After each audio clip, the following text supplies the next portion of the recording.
কাজে নিয়োগের কথা বলে ঘোষণা দিয়েছিল। আর একটা ঘটনার কথা বলি, গত দুই তিন দিন আগে এসএসসি এক্সাম হলো না, চুরি করে একদম বলে পুকুর চুরি, মানে মাছ চুরি, এরা পুরো পুকুর চুরি করে ফেলেছে। বেটা চোরগুলোর জন্য, রাজ্য সরকারের চোরেরগুলোর জন্য, এসএসসি চোর, আমি চোরই বলছি এদেরকে, পারলে আমার নামে মামলা দিতে বলবেন। এসএসসি চোর, রাজ্য সরকার চোর। বলে না দেখি কাকে নাকি স্লোগান চোর চোর দিয়েছে, বলতে নওশাদ সিদ্দিকী নাকি শিখিয়ে দিয়েছে।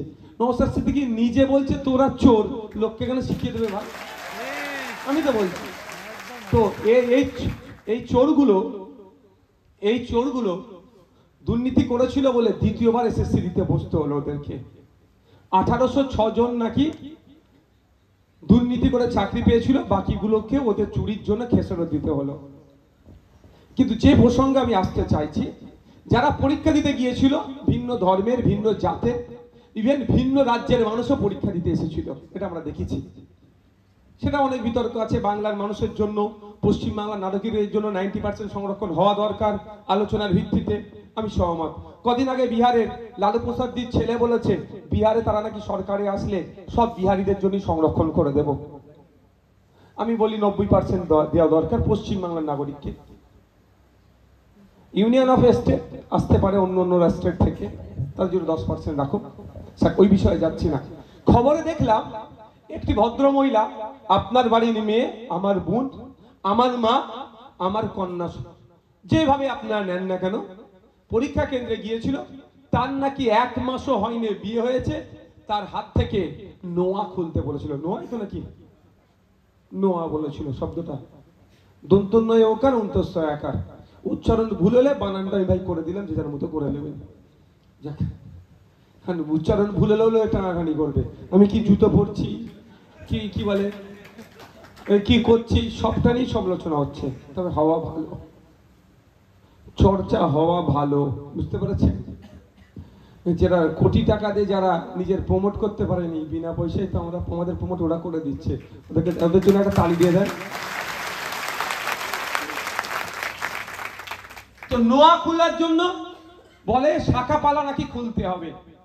সেই মেয়েটি, যতটুকু আমরা জানতে পারলাম পেপারের মাধ্যমে, খবরে জানতে পারলাম, প্রতিবাদ করেছে যে আমার 1 মাস বিয়ে হয়েছে, আমি খুলবো না।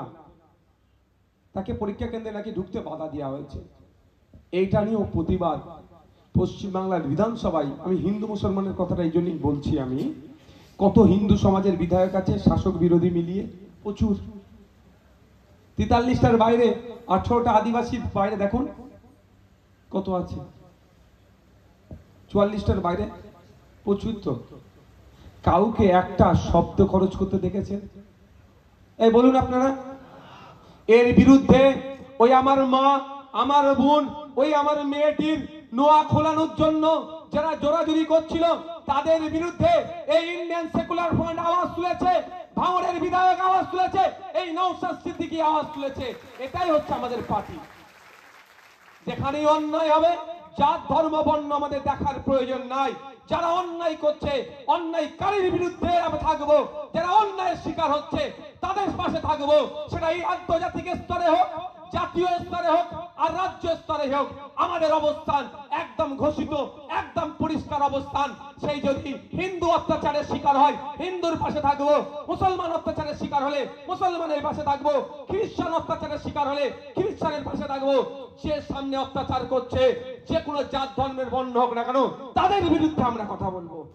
আমাদের পার্টির অবস্থান, আমাদের কর্মীদেরও বলবো, এটাকে আপনাদের ফলো করে চলতে হবে। এটা ভাববেন না হে ওইটা অন্যায় করেছে, ও আমার জাত ভাই, ওকে প্রশ্রয় দেবেন না। অন্যায়কারী জাত ধর্ম নিয়ে আপনি জাস্টিফাই করবেন না। অন্যায়কে অন্যায় দিয়ে জাস্টিফাই হবে, এবং আমার সর্বোচ্চ ক্ষমতা দিয়ে ওই অন্যায়কে আমাকে বন্ধ করতে হবে। যদি মনে করেন এই অন্যায়কে আজকে আপনি প্রশ্রয় দেবেন, ও আপনার জাতের লোক, আপনার বন্ধু লোক, আপনার গোত্রের লোক, এক বর্ণের লোক, ওই অন্যায়কে আপনি প্রশ্রয় দিচ্ছেন। ওই আগুন যে লাগিয়েছে, হয়তো আগামী দিনে ওই আগুনেও আপনি জ্বলতে পারেন। তাই আমাদের কাজ কি হবে? আমাদের অবস্থান ক্লিয়ার। রাশিয়া ইউক্রেন লড়াই হচ্ছিল, খেয়াল আছে তো নাকি? এখনো টুকটাক চলছে। মোদিজির নাকি এক ফোনে বন্ধ হয়ে গেছিল। সে আমি তো বুঝতেই পারছি আমরা কি বন্ধ হচ্ছে আর কি চলছে। দেশের প্রধানমন্ত্রীও নেই আবার। তো তখন আমাদের অবস্থানটা কি ছিল? রাশিয়া যেভাবে ইউক্রেনের উপর আক্রমণ করেছিল বা করছে, আমরা ইউক্রেনের পক্ষ নিয়ে রাশিয়ার আমরা বিরোধিতা করেছি। আপনারা দেখেছেন যখন ইসরায়েল প্যালেস্টাইনের উপর আক্রমণ করছে বা করেছিল, আমাদের অবস্থান একদম ক্লিয়ার ছিল। প্যালেস্টাইনের পক্ষে আমরা নিয়েছিলাম, ইসরায়েলের আমরা বিরোধিতা করেছিলাম। শুধু তাই নয়, যখন বাংলাদেশে 8ই আগস্ট হাসিনা সরকারের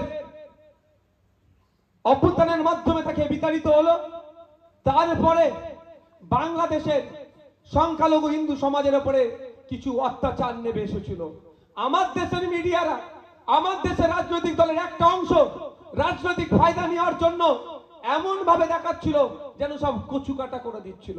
কিন্তু এটাও যেমন মিথ্যা কথা কচুকাটা করেছে, আর একটা মিথ্যা কথা, আমার দেশের কিছু সংখ্যক মানুষ বাংলাদেশে কিছু হয়নি, সবাই ঠিক আছে বলে যে অসত্য কথা বলছিল, সেটাও অসত্য। কচুকাটাটা করেছে যেমন অসত্য কথা, আর কিছু হয়নি ওখানে সংখ্যালঘু হিন্দুদের সাথে, এটাও মিথ্যা কথা। কারণ আমরা বুঝতে পারি তো ভারতবর্ষের সংখ্যালঘু আমরা, বাংলাদেশের সংখ্যালঘুরা কত শান্তিতে আছে। কি ভাই, এখানকার হিন্দুরা এটা বুঝতে পারবে না ভাই, এক সংখ্যাগুরু তো। আর বাংলাদেশের সংখ্যাগুরুরা মুসলমানরা ভারতবর্ষের সংখ্যালঘু মুসলমানরা কেমন আছে ওরা বুঝতে পারবে না। বুঝবেটা কে? ওখানকার হিন্দুরা বুঝতে পারবে পশ্চিম বাংলার সংখ্যালঘু মুসলমানরা কি অবস্থায় আছে।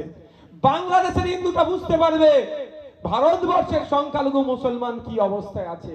বাংলাদেশের সংখ্যালঘু হিন্দুটা বুঝতে পারবে ভারতবর্ষের সংখ্যালঘু খ্রিস্টানটার কি অবস্থায় আছে।